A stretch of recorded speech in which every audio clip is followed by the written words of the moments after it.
Você já conhece o aplicativo da UniCesumar? Acesse agora mesmo e fique por dentro de todas as suas funcionalidades exclusivas. Olá pessoal, queridos alunos do ensino à distância da UniCesumar. Aqui estou eu de volta, o professor Lindolfo, para continuarmos a construção de conhecimento relativo aí à avaliação das políticas públicas, né? O efeito que o Estado produz na sociedade, nós temos que controlá-lo, ajudar a parceria, né, entre nós, sociedade e o governo. Vamos aí à nossa segunda aula, cujo objetivo dessa aula vai ser a avaliação das políticas através dos indicadores, tá? Por que nós avaliamos uma política pública, né, e como proceder, como compreender as nuances da política em prol de uma avaliação mais crítica.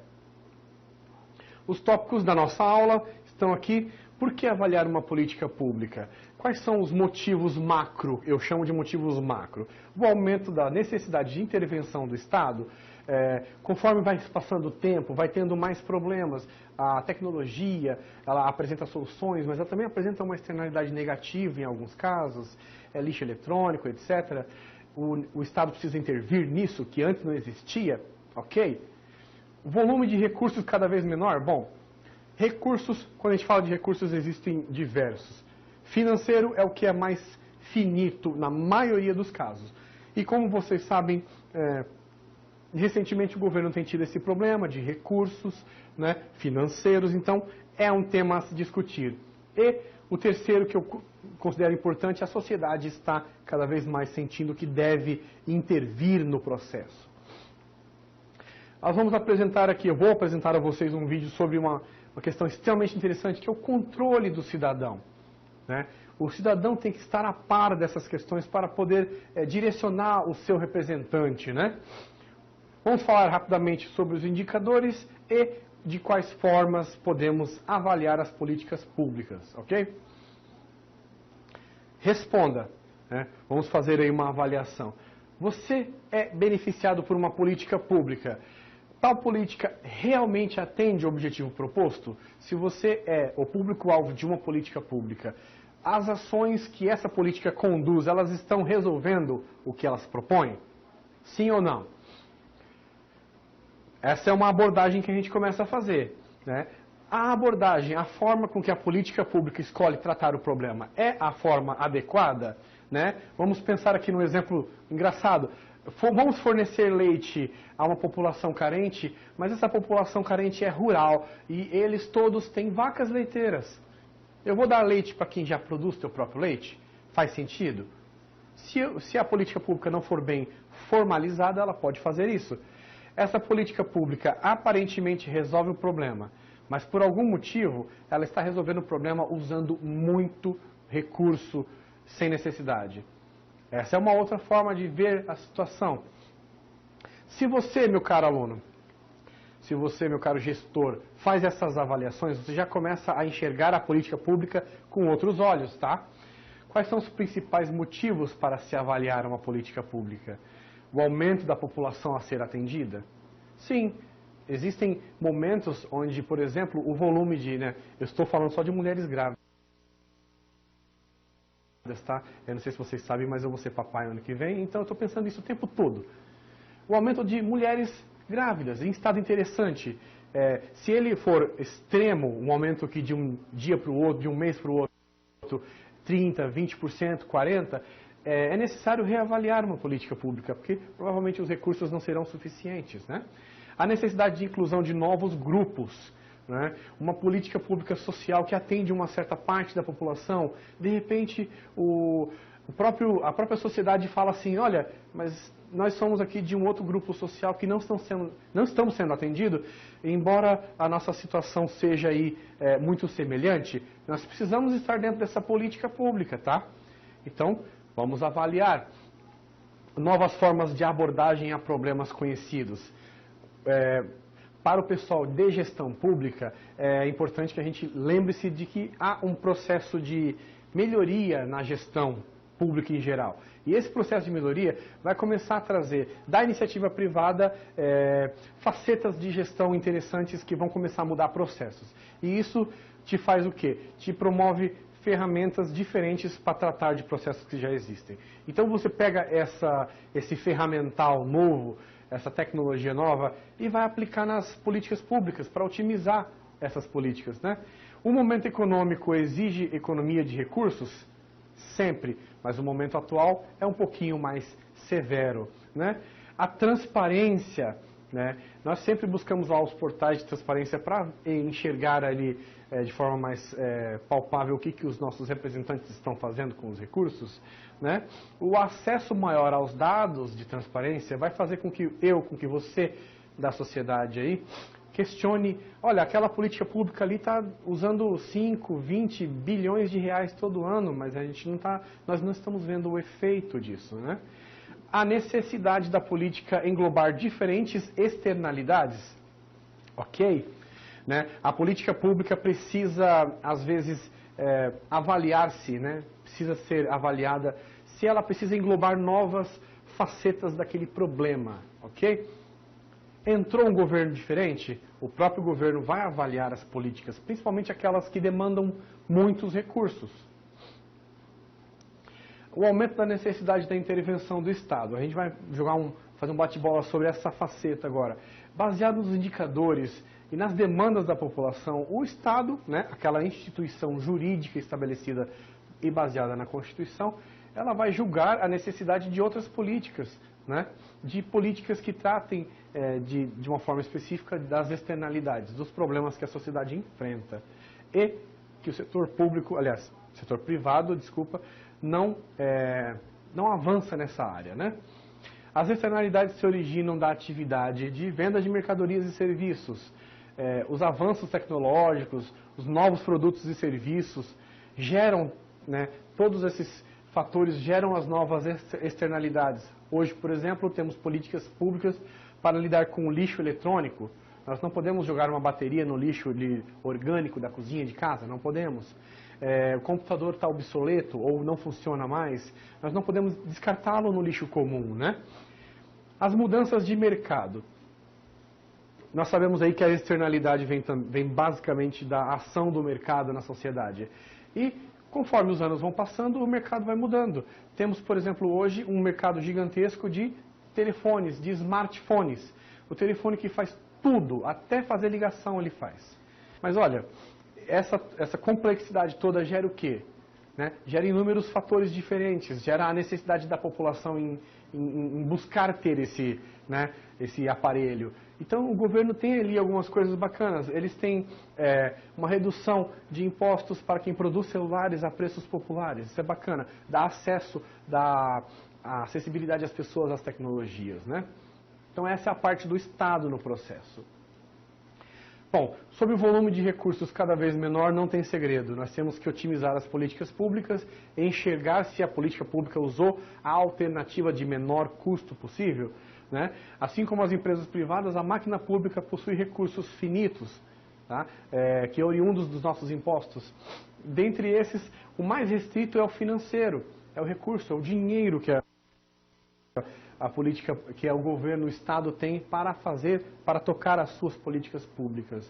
E os portais de transparência estão aí para mostrar à população como o recurso de cada política pública é utilizado. Se você acessar aí o Ministério de Desenvolvimento Social, você vai verificar como é que é usado ali, como é que é distribuído em cada estado o dinheiro, os recursos do Bolsa Família, por exemplo. É bem interessante, vale a pena checar. A sociedade questionando aí a efetividade das políticas. A sociedade tem seu papel gerencial, nós temos que estar de olho nos nossos gestores. Você vai lá, em todo pleito eleitoral, registra o seu voto, acompanha o teu gestor. Será que o teu gestor está promovendo as políticas públicas que você necessita? Né? Quem sente os efeitos ou a falta desses efeitos busca mudança? Né? Quem é ali afetado, como a gente já tinha falado no outro momento, de cada política pública, está indo atrás, está verificando, está ajudando a avaliar se uma política é efetiva? O governo reavalia para buscar melhor resultado, mais impacto. E temos aí também a maior consciência política do cidadão. A cada dia que passa a gente vê mais isso aí nos noticiários, né? As pessoas comuns estão querendo ficar mais próximas dos seus políticos. E agora, sob o controle do cidadão, eu quero apresentar a vocês um vídeo bem interessante. Vamos nessa?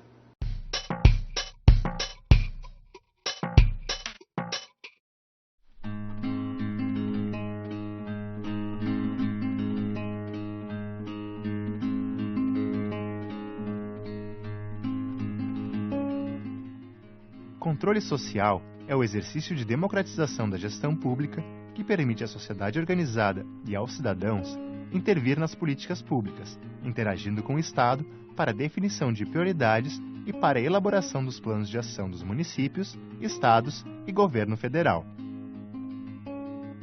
Mas o que é participação popular? Participação popular é uma forma de expressão da vontade individual e coletiva da sociedade com o objetivo de contribuir com propostas de mudança e de interferir nas tomadas de decisão do poder público. A participação popular pode ser direta ou indireta. Na participação direta, o próprio cidadão está presente e se manifesta em diferentes níveis. Já na participação indireta, o cidadão não está presente. Por isso, ele é representado por outra pessoa, por uma instituição, por um movimento ou por um fórum. Representar significa que alguém pode falar ou atuar em nome de uma pessoa ou de um grupo. Existem 3 espaços importantes de participação popular: os conselhos, as conferências e os fóruns. Hoje falaremos dos conselhos e das conferências. Os conselhos de assistência social estão organizados no âmbito da União, dos estados e dos municípios. Estes espaços possibilitam a participação de representantes governamentais e da sociedade civil na formulação, avaliação e controle das ações realizadas, incluindo aí a fiscalização dos fundos de assistência social. Dessa forma, possibilitam zelar pela ampliação e qualidade da rede de serviços socioassistenciais para a universalização de atendimento a todos os destinatários da política de assistência social. Paridade diz respeito ao que é constituído por pares, com o objetivo de estabelecer igualdade. Na política de assistência social, os conselhos devem ter composição paritária, 50% de representantes da sociedade civil e 50% de representantes do governo. Esses representantes são escolhidos de acordo com as atribuições assumidas por profissionais no âmbito das políticas públicas, no caso do gestor, e em fórum próprio, no âmbito da sociedade civil. O governo define e nomeia seus representantes a partir de secretarias e ministérios constituídos. As conferências de assistência social são espaços de debate coletivo e de deliberação. É nelas que avaliamos as ações governamentais e decidimos o que fazer, como fazer, com qual recurso fazer e quem são os responsáveis pelas propostas aprovadas. As conferências são as instâncias máximas deliberativas de controle social, que têm o objetivo de verificar o desenvolvimento da política de assistência social no âmbito local, estadual e nacional. O objetivo das conferências de assistência social é conferir e avaliar o que está sendo realizado e propor novas medidas para que a política de assistência social possa avançar.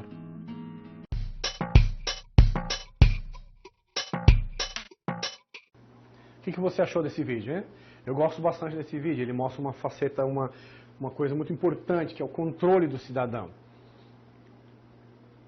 Agora vamos tratar dos indicadores. O que são indicadores? Né? Se você voltar um pouquinho, você vai ter assim, números. Por exemplo, vamos ainda falar sobre as grávidas, é um tema recorrente. Quantas mulheres grávidas temos hoje no nosso país? Aonde a gente busca essa informação? Se você pegar só a informação do número de mulheres grávidas sozinho, ele não significa tanto. Você vai ter que vestir essa informação de significado. Para que ela vire um indicador, existem outros fatores necessários. Então, o que são indicadores? São estatísticas direcionadas a proporcionar cenários. Você junta um grupo, um sistema de indicadores, e você vai conseguir fazer uma afirmação, um retrato de uma certa situação, como, por exemplo, da fome no Brasil. Quem são as pessoas que passam fome, infelizmente, no nosso país? Os indicadores que tratam disso vão te mostrar números, regiões, faixa etária, renda, entendeu? Os indicadores, eles fomentam aí um cenário para você. E esse cenário é importante porque ele é utilizado para construir a política pública e também ele é utilizado para você avaliar se ela está sendo corretamente proposta. Os indicadores sociais, né, são a base de informação para os trabalhos do setor público.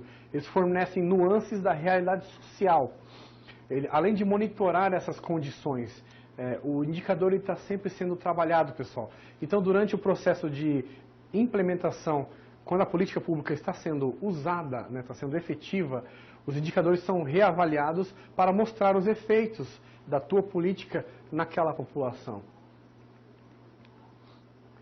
Por que usar indicadores sociais na formulação das políticas? Eles indicam diferentes realidades, grupos sociais. Eles indicam as mudanças na sociedade. Os indicadores sociais, eles formam sistemas dimensionados a especificidades de cada política e, com isso, são fundamentais nesse processo. Se você vai produzir ou ajudar a produzir uma política pública sobre educação, você vai buscar indicadores que tratem disso. Número de analfabetos, número de pós-graduados, independente da política que você vai produzir, você vai buscar os indicadores que vão fornecer o teu retrato social. Para que uma política que tenha o objetivo, por exemplo, de combater a mortalidade infantil, nos partos, por exemplo, né, serão somados no sistema de indicadores quais dados? Para você fazer uma política de mortalidade infantil, né? A taxa de mortalidade infantil no parto, a renda dessas famílias, o saneamento básico dessas famílias. Então você junta todos esses dados e vai construir um cenário. Esse cenário vai te indicar como é o problema, especificamente. Você já sabe como ele é, mas o cenário trazido pelas políticas que você utilizou, ele vai indicar para você como ele é, de uma forma um pouco mais precisa, talvez. Quem que fornece? Né, são diversos os institutos que fornecem indicadores. O IBGE, o Instituto Brasileiro de Geografia e Estatística, ele é um dos mais conhecidos, ele está sempre trabalhando junto com a sociedade. Né? Aqui a definição, né, ele é um órgão criado na década de 30, né, de 1930, no governo Vargas, em substituição ao DNE. Ele realiza estudos, dados quantitativos, qualitativos, no nosso território brasileiro. É um retrato do Brasil, são informações necessárias para que se conheça a realidade e com isso você consegue construir retratos para as políticas públicas. Os indicadores do IBGE. O IBGE tem os aspectos demográficos. Nesses aspectos, dentro do portal do IBGE, você tem acesso a isso. Taxa de mortalidade infantil, o uso de anticonceptivos, distribuição da população por cor e raça. Você começa a entender assim, olha, eu preciso formalizar uma proposta sobre um problema lá da minha sociedade. Então eu vou buscar informações. Trabalho e rendimento, esse é um outro tópico do IBGE. A taxa de atividade das pessoas de 15 a 65, a taxa de desocupação das pessoas, a taxa de pessoas ocupadas por posição de ocupação. Então você vai entendendo, olha, eu tenho como basear a minha proposta em informações que existem, né? Essas informações elas não vão só embasar você, vão te dar aí a possibilidade de ter uma proposta mais efetiva. Também temos indicadores sobre a educação, taxa de analfabetismo, escolarização das crianças, as unidades domiciliares, e aí vai. São diversos números que nós podemos ter, né? Outras fontes de indicadores. Temos aí o MEC, o INEP para dados da educação, o MDS, que é o Ministério de Desenvolvimento Social, temos aí o Atlas de Desenvolvimento Humano, né? Ele trata do Índice de Desenvolvimento Humano. É bem legal, você consulta por região, por cidade, por estado, tá? Temos aí a Agenda 2030 e o DataSUS, que é para a saúde. Para conhecimento aí, né, sobre a Agenda 2030, né, ela é bem interessante. Ela é uma agenda global, uma espécie de política pública global. É um plano de ação para até o ano de 2030, na busca de alcançar certos indicadores, para melhorar indicadores, né? Então aqui no portal da agenda você consegue fazer o acesso dos objetivos, né? E cada objetivo vai te indicar a meta, né? A meta de determinado objetivo vai ser de até 2030, erradicar a pobreza, baseado em quais indicadores? Vê que interessante isso, tá? Você vai basear os indicadores para a erradicação da pobreza verificando o percentual da população abaixo da linha internacional da pobreza, que diz que são pessoas que recebem menos de $1,90 por dia. A percentual da população empregada abaixo da linha da pobreza, né? Então você percebe que cada fator aqui, ó, água potável, energia, vai te indicar, vai te demonstrar quais são os indicadores necessários. É bem interessante o site da Agenda 30, né? Acesse lá www.agenda30.com.br e verifique, é bem interessante. Os indicadores, né, retomando aí, ó, na construção das políticas públicas se faz necessário o correto embasamento da proposta. Isso é construído com o uso de indicadores. Esses indicadores são capazes de fornecer o cenário, tanto amplo quanto específico, sobre diversos fatores da sociedade. Aí vai da sua necessidade de ação em determinado ramo, determinada parte da sociedade, né? Outros indicadores sociais que nós temos aí, né? O IDH, o Índice de Desenvolvimento Humano, o Índice de Desenvolvimento Humano Municipal, as taxas de natalidade, mortalidade infantil, indicadores da saúde, de renda e de saneamento básico. Né? Percebe que você tem sempre uma temática a seguir para buscar o teu indicador correto. Ok, agora que já que nós temos o conhecimento necessário, né, o que são políticas públicas e por que elas são desenvolvidas? É isso que nós estamos construindo aqui junto, né? Quais as ferramentas e o seu ciclo de trabalho? Nós já verificamos. Uma boa parte do ferramental utilizado nas políticas públicas é o trabalho do corpo técnico que vai te fornecer os indicadores. Os indicadores, da sua vez, eles são fornecidos aí por entidades, por instituições como o IBGE, né, o Atlas, essa Agenda 2030, que tem um trabalho fantástico, ela vai te indicar ali onde ela está buscando a informação, né? E as bases para a criação são as mesmas para a avaliação? Bom, a gente percebe que sim, né, pessoal? Para você avaliar uma política pública, você compreende o seu ciclo de criação. E quando você compreende o ciclo de criação, você começa a perceber na política pública que você deseja analisar que ela existe algum desvio, que ela existe algum probleminha ali. Ah, eles estão enxergando o problema de uma forma um pouco exagerada, ou então eles estão, o criador daquela política está subestimando um pouquinho o problema é bem mais grave do que aparentemente é tratado. Será que ele está usando aí um sistema de indicadores que não está promovendo um cenário correto da política pública, né? E no terceiro e último vídeo nós vamos conversar ali melhor sobre a avaliação das políticas e o papel do cidadão nesse processo, né? Você já ouviu de mim uma boa parte disso, mas nós vamos aprofundar melhor isso. Então, em resumo, você vai ter que entender, você vai ter que fechar esse conhecimento aqui em busca de, aqui na terceira aula você faça ali a amarração dos pontos, né? Vamos entender, nós já entendemos o que são políticas públicas? Já entendemos. Muitos de nós vivemos essa questão diariamente. Algumas pessoas estão em camadas da sociedade que têm uma maior necessidade de intervenção do Estado. Então essas pessoas, elas vivem diariamente, talvez elas não saibam, eu estou ali indo buscar o leite, né, da minha política pública. A pessoa não pensa assim, ela fala assim, não, eu tenho direito a 3, 5 litros de leite ou por semana, por mês, né? Eu vou lá buscar porque é meu por direito. Aí você começa a pensar, não, isso aí quer dizer que eu faço parte de uma política pública, né?